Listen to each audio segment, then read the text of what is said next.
बिस्मिल्लाहिर्रहमानिर्रहीम। अस्सलाम वालेकुम नादरीन, आप यूट्यूब चैनल देख रहे हैं। मैं इमरान खान हूँ। नादरीन, आपको याद होगा इमरान खान ने एक स्टेटमेंट दिया था और उन्होंने कहा था कि अगर मैं अकेला भी रह गया तो मैं लड़ूंगा, मैं आखिरी सांस तक लड़ूंगा। इस लड़ाई में अगर मैं अकेला बच गया तो फिर भी मैं मुकाबला करूंगा, मैं पीछे नहीं हटूंगा। ये इमरान खान ने क्यों कहा था? आप गौर कीजिए, पाकिस्तान में बहुत सारे सियासतदान गुजरे हैं। ये बात कभी आपने बेनज़ीर भुट्टो के मुंह से नहीं सुनी, जरदारी के मुंह से नहीं सुनी, नवाज शरीफ के मुंह से नहीं सुनी, क्योंकि उन सब की लड़ाई सियासी थी। वो सारे ये जानते थे कि पब्लिक उनके साथ होगी तो वो लड़ाई लड़ेंगे। इमरान खान की जो लड़ाई है वो एक बड़े मकसद के लिए है। और इमरान खान ने ये पहले कहा था कि मैं अकेला भी रह गया तो मैं लड़ूंगा, और वो साबित कर रहा है।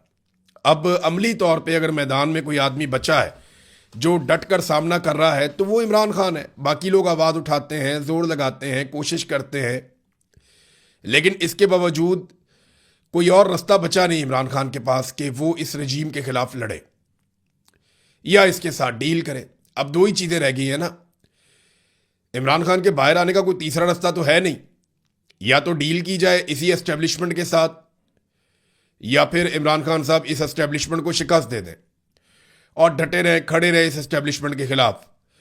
फिलहाल कोई काबिल जिक्र जिद्दोजहद अभी बाकी नहीं है और इमरान खान के नाम के ऊपर सिर्फ जलसे जुलूस हो रहे हैं। जो इमरान खान ने स्ट्रीट मूवमेंट का कहा था वो अभी तक शुरू नहीं हुई। सुहेल अफरीदी भी अब उसी तरह की तनकीद की जद में आ गए हैं जैसी तनकीद अली अमीन गंडापुर पे शुरू हुई थी गुज़िश्ता साल। बस उसी तरह के हालात अब सुहेल अफरीदी के भी होते चले जा रहे हैं और वो बहुत तेज़ी से उस तरफ बढ़ रहे हैं, क्योंकि स्ट्रीट मूवमेंट में इमरान खान साहब ने जो हुक्म दिया था उस पर अमल दरामद नहीं हुआ और वो कोई भी तहरीक शुरू करने में कामयाब नहीं हुए। और उनके पास सबसे आसान तरीका यह है कि वो कह देते हैं कि तहरीक तहफ़्फ़ुज़ आईन पाकिस्तान से जाकर मिलो, उनसे पूछो क्या करना है, हम तो जनाब उनके इशारे का इंतज़ार कर रहे हैं। लेकिन मैं एक हकीकत आपके सामने रखता हूं कि अगर तहरीक तहफ़्फ़ुज़ आईन पाकिस्तान आज भी कहे ना कि सुहेल अफरीदी 10 लाख आदमी लेकर आप इस्लामाबाद पहुंचे, तो मुझे नहीं लगता कि वो 50-60 हज़ार आदमी से ज़्यादा इकट्ठा कर पाएंगे इस वक्त भी। उसकी वजह यह है कि वो मोमेंटम जो गलियों में बनना था, चौक चौराहों में बनना था, वो मोमेंटम खैबर पख्तूनख्वा की लेवल तक भी पाकिस्तान तहरीक इंसाफ नहीं बना पाई। हाँ, जलसे हैं, तहरीक इंसाफ सबसे बड़े जलसे कर सकती है, माजी में भी करती रही है, इमरान खान के नाम पे लोग निकलते हैं। लेकिन जिस स्ट्रीट मूवमेंट का इमरान खान ने कहा था वो नहीं है ना। देखिए, इसीलिए अब मुराद सईद जैसा आदमी जिसने काफ़ी अपने आप को होल्ड करके रखा, वो बोलने पर मजबूर हो गया। मुराद सईद ने साफ बताना शुरू कर दिया। और कर्नल वाला जो वाकया मुराद सईद ने बताया कि कर्नल को जाकर कहते हैं कि इमरान खान ने तो बाहर आना नहीं, मुराद सईद तो पागल है, ये तो जिस दिन आएगा मारा जाएगा। ये मुराद सईद का एक बहुत करीबी आदमी है जिसने जाकर ये कर्नल से बात की। तो ये जो सुहेल अफरीदी की खैबर पख्तूनख्वा हुकूमत है वो अब वैसी नहीं है जिस मिशन के साथ उसको बनाया गया था, या कम से कम इस वक्त वो नहीं कर रही जो उनसे तवक्को की जा रही थी पाकिस्तान तहरीक इंसाफ की जानिब से या इमरान खान की जानिब से। लेकिन फिर भी क्योंकि ये हुकूमत इमरान खान ने बनाई है, इस हुकूमत को चलना भी है और इस हुकूमत के साथ गुजारा भी करना पड़ेगा, तो अभी तो हालात इसी तरह रहेंगे। इमरान खान साहब को अगर कोई अदालतों से रिलीफ की तवक्को थी तो याद रखिएगा कि वो 26वीं और 27वीं आईनी तरमीम के बाद ख़त्म हो गई। मैंने कई मरतबा आपको ये कहा था 26वीं और 27वीं आईनी तरमीम से पहले कि जिस दिन अदालतों में ये केस जाएगा उस दिन ये रद्दी की टोकरी में जाएगा। चाहे वो अलकादर वाला हो, चाहे वो तोशा खाना वाला हो, चाहे वो इद्दत वाला हो। इद्दत वाला तो गया ना, रद्दी की टोकरी में गया। साइफर वाला भी गया, रद्दी की टोकरी में गया। लेकिन ये बड़े बड़े मुकदमात जो ख़त्म हुए रद्दी की टोकरी में गए, ये 26वीं और 27वीं आईनी तरमीम से पहले गए। 26वीं और 27वीं आईनी तरमीम के बाद जो अदलिया के साथ कर दिया गया, यानी 6 ऐसे जजेस थे जिन्होंने कहा कि पाकिस्तान की एजेंसियां हमें तंग कर रही हैं, हरासा कर रही हैं। 3 को ज़बरदस्ती ट्रांसफ़र कर दिया, 1 को नौकरी से निकाल दिया, 1 पे रेफरेंस है और 1 ने माफ़ी तलाफ़ी कर ली। ये तो इन्होंने निशान इबरत बना लिया, जजों से बदला ले लिया और पूरे निज़ाम को पैगाम दे दिया कि हमारे खिलाफ जो भी जाएगा उसके साथ हम यही करेंगे। और यह सिलसिला रुक नहीं रहा। इमरान खान इस अदलिया के ज़रिए कभी बाहर नहीं आ सकता जब तक कि एस्टेब्लिशमेंट को दीवार के साथ नहीं लगाया जाएगा। अगर एस्टेब्लिशमेंट पीछे हटेगी तो इमरान खान की रिहाई होगी। दो ही सूरतें, या तो एस्टेब्लिशमेंट को दीवार के साथ लगाना पड़ेगा, उन्हें मजबूर करना पड़ेगा कि वो पीछे हट जाएं, उन पर दबाव डालना पड़ेगा, और दूसरा रास्ता ये है कि एस्टेब्लिशमेंट के मुतालबात मानकर इक़्तिदार ले लिया जाए और इज्जत हमेशा के लिए गंवा ली जाए। दूसरा आसान रास्ता ये है। नाज़रीन, इमरान खान साहब ने जब रजीम चेंज ऑपरेशन हुआ था तो तब एक और बात भी कही थी और आज वो बात सच साबित हो रही है। इमरान खान ने जब शहबाज शरीफ को वज़ीर आज़म मुसल्लत किया गया ना, तो इमरान खान ने तारीखी बात कही थी। उन्होंने कहा था कि अब इस मुसल्लत शुदा निज़ाम को हज़म करने के लिए हर इदारे को तबाह किया जाएगा, क्योंकि अवाम इसे कबूल नहीं करेगी और फिर इदारों को तबाह करके ये हर चीज़ को अपनी मर्ज़ी के मुताबिक बनाएंगे। अब नतीजा आपके सामने है। पाकिस्तान का जो सबसे बड़ा इदारा माना जाता था, पाकिस्तान की मिलिट्री, उसको भी तबाह बर्बाद कर दिया गया। जिस तरीके से आर्मी चीफ की एक्सटेंशन का तरीकाकार बदल दिया गया, जिस तरीके से उन्हें ताहयात इस्तिस्ना दे दिया गया, जिस तरीके से उसको सियासत के अंदर इन्वॉल्व कर दिया गया, और अब तो बड़े फ़ख्र से सीना ठोक कर कहा जाता है कि हाइब्रिड निज़ाम चल रहा है, जर्नैल और सियासतदान मिलकर मुल्क को चला रहे हैं। इमरान खान ने जो कहा था वो हमने होता हुआ देखा, अदलिया के साथ, पुलिस के साथ, ब्यूरोक्रेसी के साथ। तो तमाम जगह पे हमने वो तबाही अपनी आंखों से देखी। पीआईए जैसा इदारा जो है, इन्होंने ओने पोने बेच दिया। तो क्योंकि ये तब्दीली बड़ी खौफनाक थी, इस रिजीम को मुसल्लत किया गया था, और क्योंकि ये हज़म नहीं हो रहा था किसी को, तो उसे हज़म करने के लिए इमरान खान ने जो जो कहा वो हमने अब होता हुआ देखा। देखिए, ये अवाम से बदला भी लेते हैं, अवाम का मजाक उड़ाते हैं, फिर इंजॉय भी करते हैं। मिसाल के तौर पे ये खबर आप देखिए कि बिजली की कीमत में इस हुकूमत ने कमी की है और एक अजीबो गरीब किस्म का रिलीफ अवाम को दिया, 1 पैसा फी यूनिट। यानी अगर आप बहुत अमीर आदमी हैं और बहुत तगड़े आदमी हैं, आप 1000 यूनिट जला सकते हैं तो आपको 10 रुपये बच जाएंगे। मैं वैसे ही आपको मिसाल दे रहा हूं, कैलकुलेशन में आपको 1 पैसे की वैल्यू बता रहा हूं। अगर आप 200 यूनिट बिजली इस्तेमाल करते हैं, जो नॉर्मली सार्फिन की बहुत बड़ी तादाद करती है, तो आपके बिजली के बिल के अंदर जो बचत होगी वो 2 रुपए की होगी। आप यहां से अंदाजा कीजिए कि इन्होंने कई गुना बिजली की कीमतें बढ़ाई और जब आवाम को रिलीफ देने का वक्त आया तो 1 पैसे का रिलीफ इन्होंने आवाम को दिया। ये आवाम का मजाक उड़ाते हैं, उनसे बदला ले रहे हैं इस बात का कि आवाम ने इन्हें वोट क्यों नहीं दिए, और रोजाना की बुनियाद पर यह आवाम से बदला लेते हैं। मरियम नवाज ने कल एक दावा किया, बहुत अजीबोगरीब किस्म का दावा कर दिया जी मैं तनख्वाह नहीं लेती। तो मरियम नवाज तनख्वाह तो नहीं लेती, लेकिन फॉर्म 47 ले लेती है, जाली हुकूमत ले लेती है, महर शराफत से इलेक्शन हार के सीट ले लेती है, अयाशी वाला लग्जरी जहाज अरबों रुपए का वो ले लेती है। मरियम नवाज हर दिन करोड़ों रुपए का प्रोटोकॉल ले लेती है, गरीबों और मस्कीनों की बददुआएं ले लेती है, सरकारी खर्च पर बैरूनी मुल्क जाते हुए अपनी फैमिली, बेटी, दामाद, बेटी की सहेली और नौकरानियां और मेकअप वालियों को भी साथ ले लेती है, बस तनख्वाह नहीं लेती। अपनी काबीना और ब्यूरोक्रेट्स के लिए नई और लग्जरी गाड़ियां ले लेती है, बस तनख्वाह नहीं लेती। सरकारी फंड से अपनी और अपने वालिद की जाती तशहीर के लिए अरबों रुपए के फंड ले लेती है, मगर तनख्वाह नहीं लेती। ये कौम को बेवकूफ समझते हैं। भाई ये जाली है हुकूमत, मेरिट की तो आप बात ही नहीं कर सकते। मैं मेरिट पे यकीन रखती हूं, अगर मेरिट पे यकीन रखती तो आज महर शराफत एमपीए होता। अगर मेरिट पे यकीन रखती तो आज पाकिस्तान तहरीक इंसाफ का वजीर आला पंजाब होता। मेरिट की धज्जियां तो इस बाप बेटी ने मिलकर खुद उड़ाई हैं, और इनके चचा ने 17 सीटों के ऊपर उन्होंने पाकिस्तान में हुकूमत बनाई, और थोड़ी सी सीटें आप बढ़ा लें तो इसके साथ इन्होंने पंजाब में हुकूमत बनाई। इनको बड़ी खौफनाक शिकस्त हुई थी पंजाब के अंदर, इसके बावजूद जबरदस्ती इन्होंने मेरिट की खिलाफ वर्जी करते हुए हुकूमत बना ली है। नाज़रीन, ट्रंप ने कल प्रोजेक्ट फ्रीडम के खात्मे का ऐलान किया था। ट्रंप ने कहा था कि पाकिस्तान के साथ बातचीत हुई है और पाकिस्तान ने दरख्वास्त की है कई और मुल्कों के साथ मिलकर, और हमारा और ईरान का कोई मुआहदा होने वाला है, लिहाजा मैं प्रोजेक्ट फ्रीडम को इस वक्त रोक रहा हूं।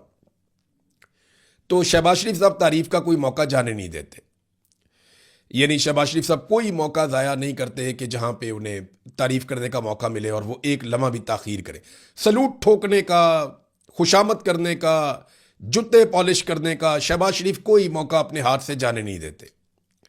उन्होंने फौरी तौर पे जो है वो ट्रंप के लिए स्टेटमेंट भिजवा दिया कि जनाब बहुत शुक्रिया आपका, बड़ी मेहरबानी आपकी, कमाल कर दिया आपने, और बड़ा जरूरतमंदाना फैसला है आपका कि आपने ये जो आपका प्रोजेक्ट फ्रीडम है इसको रोक दिया हमारी दरख्वास्त के ऊपर, और फिर आगे अमन की उम्मीद कर दी। फिर फील्ड मार्शल की तारीफें भी बीच में कर दी कि जनाब फील्ड मार्शल ने फ्री कैन को बिठाया टेबल के ऊपर, ये उनकी बड़ी कामयाबी है। और भी अमेरिका को फेस सेविंग ही नहीं मिल रही, कोई दुनिया में उसको और फेस सेविंग देने को तैयार नहीं है। तो आपकी कमेटी निकल आई है कि आप ईरान के साथ, आपका एक मुल्क है और ईरान के साथ आपके ताल्लुकात हमेशा से बेहतर रहे हैं, तो उसकी वजह से अब आप फ़ायदा उठा रहे हैं और डोनाल्ड ट्रंप भी फ़ायदा उठा रहा है। तो शहबाज शरीफ साहब ने शुक्रिया का सलूट ठोक दिया डोनाल्ड ट्रंप को, और उधर डोनाल्ड ट्रंप ने एक नया स्टेटमेंट दे दिया। डोनाल्ड ट्रंप ने जो स्टेटमेंट दिया वो ये दिया कि ईरान ने मुआहिदा कबूल नहीं किया तो पहले से ज़्यादा शदीद बमबारी करेंगे। ये अमरीकी सदर डोनाल्ड ट्रंप कह रहे हैं कि अगर उसने अमेरिका के मुजव्वज़ा मुआहिदे को कबूल ना किया तो पहले से ज़्यादा तबाहकुन बमबारी की जाएगी। सोशल मीडिया नेटवर्क के ऊपर उन्होंने अपनी पोस्ट में लिखा कि फ़र्ज़ करें कि ईरान मुआहिदे पर अमल करने पर रजामंद हो गया तो अमरीकी ऑपरेशन का खात्मा हो जाएगा और आबनाए हुर्मुज़ समेत तमाम सबके लिए वो खुल जाएगी। साथ ही उन्होंने ईरान को धमकाते हुए लिखा कि अगर ईरान राज़ी ना हुआ तो बमबारी शुरू हो जाएगी, और अफसोस के साथ कहना पड़ता है कि इसकी सतह और शिद्दत पहले के मुकाबले में कहीं ज़्यादा होगी। ये जनाब डोनाल्ड ट्रंप साहब कह रहे हैं। अच्छा, एक स्टेटमेंट जो है ना वो अमरीकी वज़ीर दिफा पीट हेग्सेट का भी है। ये स्टेटमेंट आपको ज़रूर सुनना चाहिए, इसमें बहुत सारी खबरें हैं और इसमें आपको पता चल जाएगा कि जंग जीता कौन और हारा कौन। अमरीकी वज़ीर जंग ने कहा कि हम ईरान की ज़मीन पे भी नहीं जाएंगे, ईरानी फ़ज़ाओं में भी नहीं जाएंगे। ऑपरेशन प्रोजेक्ट फ्रीडम सिर्फ हरमुज़ को खोलने के लिए है। हम चाहते हैं कि आबनाए हुर्मुज़ खुल जाए, सिर्फ इसलिए हमने ये ऑपरेशन किया है। अमरीकी फ़ौज चाहती है कि हुर्मुज़ पर ईरान का गैर कानूनी कब्ज़ा ख़त्म कराया जाए। ये अमरीकी फ़ौज का इस वक्त का जो मिशन है वो ये है कि आबनाए हुर्मुज़ के ऊपर जो ईरान का एक कंट्रोल है वो कंट्रोल उनसे ले लिया जाए और ख़त्म किया जाए। तजारती जहाज़ों को ईरानी जारहियत से तहफ़्फ़ुज़ फराहम करना चाहते हैं, लड़ाई नहीं चाहते। अब ये वो अमेरिका है जो थोड़ा अर्सा पहले कुछ और कहता था, किसी और तरीके से कहता था। ये वही वज़ीर दिफा है अमेरिका का जिसकी ज़बान से बहुत बड़े बड़े दावे निकलते थे। अब वो कहते हैं हम ईरान के साथ जंग करना ही नहीं चाहते, हम सिर्फ आबनाए हुर्मुज़ को खुलवाना चाहते थे। तो भाई आबनाए हुर्मुज़ तो हमेशा से खुली हुई थी, वो तो आज तक बंद ही नहीं हुई थी, वो तो कभी एक लम्हे के लिए भी बंद नहीं हुई थी। ये तो पहले अमेरिका ने एक जंग लड़के बिला वजह आबनाए हुर्मुज़ को बंद करवा दिया, और उस वक्त जो जंग लड़ने के मकासद थे उनमें क्या था, एक ईरान में रजीम चेंज करना, वो नहीं हो पाया। दूसरा, ईरान से यूरेनियम उठाकर ले जाना, वो भी नहीं हो पाया। तीसरा, ईरान की मिसाइलों की और ड्रोन्स की पूरी ताकत को कुचल देना, वो भी नहीं हो पाया। रज़ा पहलवी को ईरान में पहुंचा के वहाँ का हुक्मरान बना देना, वो भी नहीं हो पाया। तो जितना कुछ ये चाहते थे कि ईरान के साथ किया जाए, उनमें से कोई एक चीज़ भी नहीं हो पाई, बल्कि ईरान पहले से ज़्यादा शिद्दत से खड़ा हो गया, उसे अपनी ताकत का अंदाज़ा भी हो गया। उल्टा ईरान ने आबनाए हुर्मुज़ बंद कर दी। अब वो पुराने सारे मिशन छोड़ के जो आबनाए हुर्मुज़ पहले खुली हुई थी, जो अपनी बेवकूफ़ी से एक लड़ाई करवा के इन्होंने ईरान के हाथों बंद करवा दी, अब इनका वाहिद मिशन ये रह गया कि वो खुल जाए, पहले की तरह हो जाए, कि चलो ठीक है कोई गल नहीं, वो तो मान ले, जैसे पहले था वैसे ही कर लेते हैं। तो ईरान अब उसके ऊपर भी नहीं मान रहा। इसकी ना मिसाल आप ऐसे ले लें कि जैसे एक आदमी ज़मीन पे कब्ज़ा लेने के लिए गया और वहाँ पे लड़ाई हो गई, वो आदमी वहाँ से भागा और उसके जूते वहीं पे ज़मीन पे रह गए, और अब वो मुज़ाकरात इस बात पे कर रहा है कि यार कब्ज़ा नहीं देंदे, ना दो यार, मेरी जूती दे वापस कर दो। ये है सूरत हाल। अगर एग्जैक्ट मैं इसका नक्शा खींचूँ तो वो ये है कि इसराइल के कहने पे अमेरिका कब्ज़ा लेने गया था, उधर अमेरिका का जूता रह गया लड़ाई में और जूता छोड़ के ये भाग गए। अब ये मुज़ाकरात इस बात पे कर रहे हैं यार साड़ी जूती दे वापस कर दो, लड़ाई तो छोड़ो, दफ़ा करो, कब्ज़ा रहन दो। तो ये एक्चुअल सूरत हाल अब इस तरह की है। नादरीन, सेंटकॉम ने ना 3 चीज़ों पे ब्रीफिंग दी थी डोनाल्ड ट्रंप को, और एक खुफिया मुलाकात भी रिपोर्ट हुई है CNN के मुताबिक, जो डोनाल्ड ट्रंप की और सेंटकॉम कमांडर की हुई थी, जनरल कूपर की। उसके बाद जनरल कूपर फौरी तौर पे मिडिल ईस्ट पहुंच गए थे आबनाए हुर्मुज़ को खुलवाने के लिए। अब एक बात आप अपने जहन में रखें कि 3 ऑप्शन में से एक ऑप्शन ये था कि ताकत के बलबूते पे सारी दुनिया को साथ मिलाकर एक हल्ला मारेंगे और आबनाए हुर्मुज़ को हम खुलवा लेंगे। लेकिन डोनाल्ड ट्रंप की बात पे मुमालिक ने, उनके जहाज़ों ने, उन्होंने यकीन नहीं किया। उन्हें लगा कि डोनाल्ड ट्रंप हमारे जहाज़ तबाह करवा लेंगे अपने फ़ायदे के लिए, लिहाजा वो वहाँ से निकले नहीं और वो बात बनी नहीं। तो आबनाए हुर्मुज़ को खुलवाने वाला ऑप्शन जो एक था वो तो हो गया फेल, और ईरान ने वहाँ पे अपनी बालादस्ती साबित कर दी। डोनाल्ड ट्रंप प्रोजेक्ट फ्रीडम से पीछे हट गए और फेस सेविंग के लिए एक मरतबा फिर पाकिस्तान का नाम उन्होंने इस्तेमाल कर लिया। दूसरा ऑप्शन था कि एक भरपूर और बहुत बड़ा हमला जिसमें बड़ी शदीद बमबारी होगी, और तीसरा ऑप्शन था कि ज़मीनी लड़ाई छेड़ दी जाए ईरान के साथ। अब अमेरिका क्या इन दो बाकी बचे हुए ऑप्शंस को इस्तेमाल करेगा, यह है एक बड़ा सवाल। एक खबर यह भी है कि ईरानी वजीर खारजा पहुंचे हैं चाइना में और वहां पे एक स्टेटमेंट जारी किया गया है। अमेरिका के साथ मुज़ाकरात में सिर्फ एक मुनसिफाना और जामे मुआहदा ही काबिल कबूल है। ये ईरान ने कहा कि हम नाइंसाफ़ी कबूल नहीं करेंगे, एक मुनसिफाना हमारा एक मुआहदा हो जो काबिल कबूल होगा। जबकि चाइना ने भी कहा कि दोबारा जंग शुरू होना हमारे लिए काबिल कबूल नहीं है और ये ख़ास तौर पर ज़रूरी है कि मुकालमे और मुज़ाकरात के लिए अज़म बरकरार रखा जाए, बातचीत करते रहे, किसी तरह बातचीत से ये मसला हल हो जाए। तो उम्मीद ये की जाती है कि अमेरिका ने बेशक बहुत तैयारियां की, बहुत ज़्यादा हथियार पहुंचाए, बड़ा जोर लगाया, लेकिन इसके बावजूद बात बनी नहीं। उम्मीद है कि अब दोबारा जंग नहीं होगी और हालात बेहतरी की तरफ जाएंगे, मगर कुछ कह नहीं सकते क्योंकि जितनी शर्मिंदगी अमेरिका को और डोनाल्ड ट्रंप को हुई है, अब उन्हें फेस सेविंग तो चाहिए। तो क्या इतनी बड़ी फेस सेविंग उन्हें मिल जाएगी, ये सवाल अपनी जगह पे बरकरार रहेगा। नाज़रीन, इंटरनेशनल मार्केट में जैसे कोई थोड़ी सी अच्छी खबरें आई हैं तो तेल की कीमतें नीचे चली गई। अब पाकिस्तान के अंदर हुकूमत को फौरी तौर पे अवाम को तेल की कीमतों के हवाले से रिलीफ देना चाहिए। देखिए ना, जो ये कीमत बढ़ाते हैं तो ये 2 घंटे में बढ़ा देते हैं, 4 घंटे में बढ़ा देते हैं, तब ये घंटों के अंदर काम डाल देते हैं। जब ये कीमतें कम करते हैं तो ये हफ्ते ले लेते हैं, बढ़ाते हैं तो बहुत ज़्यादा बढ़ाते हैं, कम करते हैं तो बहुत थोड़ी कम करते हैं। अब असद उमर साहब ने इस पर एक ट्वीट किया और बात उनकी ठीक है।